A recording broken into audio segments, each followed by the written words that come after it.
Every week throughout the 2020 AFL football season, we've had our correspondent, Alex Caiafa, join us and give us a lowdown on what was about to happen. And I suppose his strike rate has been around about 60%. He had a couple of weekends where it was down to about 30%, but back last week he bounced around and he got 100%. He picked both the winning teams, and he also said that he believed the young Lockie Neal would be the Brownlow medalist. Well, guess what? Alex Caiafa is in the studio. Congratulations. You deserve the Premiership Cup and a little version of the Brownlow medal. You got it right. You picked everything. Just as you imagined it, It's come to pass. What happened to Brisbane? Playing at home in front of all their fans. I just had a feeling Geelong's big name players would step up when they needed to. You know, you look at Ablett. He played really good, and especially in that third quarter, he kicked 2 goals, 2 big goals as well, and he just showed his class. Dangerfield, another player, showed his class. Hawkins in the forward line, Duncan, they just had experience around the ground, and you could say Brisbane got a little bit of stage fright at times. You know, Brisbane had a couple of opportunities to, you know, bring the game within striking distance. They couldn't convert, which has been their problem all year. Their Achilles heel came out in the biggest game for their season, and it let them down. Yeah, it definitely did. And Geelong, you know, again, I said it last week, big game experience matters. I felt that experience really came through in a very big game. And in the other contest, we saw 2 sides really go for it. Low scoring game, but Dusty and Jack and a few others found a way to encourage their side just to do enough. What did you imagine? I thought Port Adelaide at home would be just about invincible. Oh, well, you look at it. It was actually quite an even game. So, you know, it was a wet weather slog. Both teams were really trying to just play territory football, just trying to lock it into their half. And, you know, Richmond, I had a feeling that, you know, when the going got tough, their premiership experience would show, and they took control and they stopped Port Adelaide from doing what their game's built on. So Port Adelaide's game is built on getting clearances, working the stoppages, and locking it in their forward half. And Richmond beat them in the clearances, beat them around the ground, and didn't really give them the big opportunity that they wanted to lock it in there and get a score. Port Adelaide's inside 50s were really, you know, not very good. That was a big bad for them. They just really couldn't convert, and Richmond made them pay in the end. Okay. Now let's fast forward. We're going to call now the Grand Final.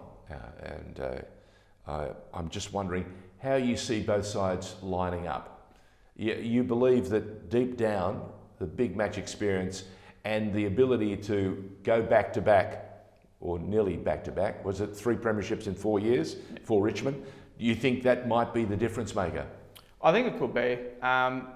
You can look at this in a number of ways. So you can look at it from a play style perspective. It's chaos versus control. Richmond chaos, get the ball forward by any means necessary, where you've got the control. Which harks back to the days of Essendon in the 2000s, when under Sheedy, he said, just get that ball forward. And they did it brilliantly. Yep. And they had some good players too. Yep. As does this Richmond side. Yep, and they do it very efficiently as well, where you look at Geelong, they want to chip it around, they'll control the game, and then once they find that opportunity to get it into the corridor, they But there are some big game players also at Geelong. Yep. Why do you think they won't find a way through?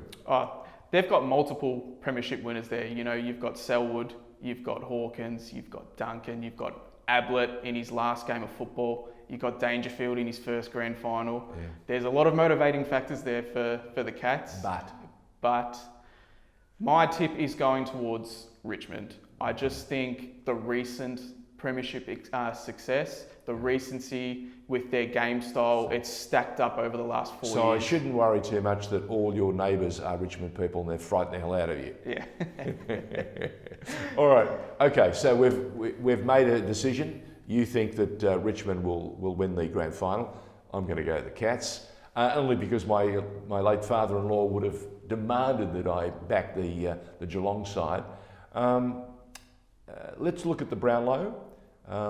Unlike the NRL, which was somebody leaked the details a couple of hours before the actual awards ceremony, We didn't quite get leaked in AFL terms, but everyone sort of knew that young Neil had been the best player all year. Yeah, I think And it turned out that way. it was the general consensus for the year, you know, that Lachie Neale, he had a superstar year. He just, you know, he polled 31 votes in a 17-game season. Like that is absolutely insane. And we all learned how to pronounce the little town that he came from in South Australia. Yeah, I still can't do it.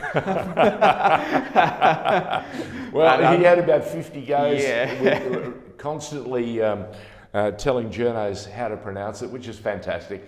And for all that little town, which is basically, I think, a post office, maybe a pub, and I don't know, one other, centre. That's about it. Oh, and the park where they play football. That's about where I think it's Gabba where he came from. It must be a wonderful dream, because it would be so many young footballers in that region of South Australia would go, oh yeah, I could do a Neil. Well, you love hearing stories about that, especially coming from smaller towns. You know, It gives those younger kids coming up hope that even though they're in a smaller town, they can achieve big things, just like what Lachie Neale has. 100%. Did you miss the Wags? I didn't, Yeah.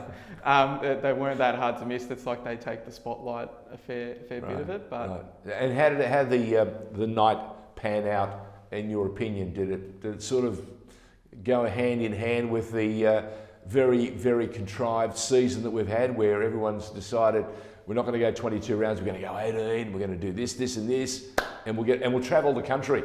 We'll become the Australian Foreign Legion, and the way they went. it was a bit strange, because you're so used to seeing on Brownlow night, you know, everyone's sitting in tables, sitting with their own team and so on and so forth. And then you get to the Brownlow this year and it's players from all different teams sitting with each other. And Well, it's a cocktail party. yeah, so... And what did you make of young Neil putting Chaz on all by himself? Oh, yeah, that's a strange one. I would have thought, you know, Simon Black was there, and even Chris Fagan, his coach, Would have was been there. fantastic. It would have been pretty good. You know, it would have Yeah. been good to just keep the tradition going and get someone to put it around. Very But disappointing. again, we've been in unprecedented. Unprecedented. Alex Caiafa, one thing that hasn't disappointed us has been your contribution all year.